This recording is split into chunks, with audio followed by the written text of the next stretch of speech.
মাত্র 2 মিনিটে খোলা জালি পিঠা আপনাদেরকে তৈরি করে দেখাচ্ছি। এখানে 4 কাপ শুকনা চালের গুঁড়া নিয়েছি। এটার সাথে দিয়ে দিলাম আমি সামান্য লবণ। এটা ভেজা চালের গুঁড়োর সাথেও দিতে পারেন।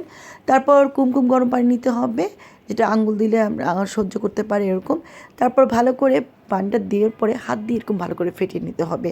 এরপর আপনাদেরকে ঘনত্বটা দেখিয়ে দিচ্ছি। এটা একটু ঘন পরিমাণ আছে, তবে এর সাথে আমি একটা ডিম দিব, তাই আমি ঘন রেখেছি।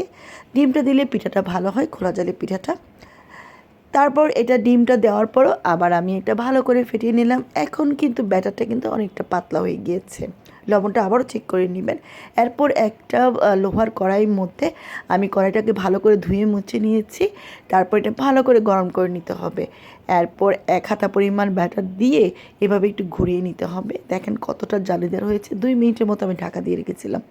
তারপর এরকম খুন্তি বা স্প্যাচুলা দিয়ে এটা উঠিয়ে নেবেন। মাত্র কয়েক মিনিটের মধ্যে অনেকগুলো কিন্তু পিঠা তৈরি হয়ে যাবে। কতটা জালিদার হয়েছে, ছিদ্রযুক্ত। আশা করি আপনাদের কাছে আজকের রেসিপিটা ভালো লেগেছে। আপনারাও শিখে নিয়েছেন খোলা জালি পিঠা। গুড় নারকেলের সাথে কিন্তু অসম্ভব মজা লাগে।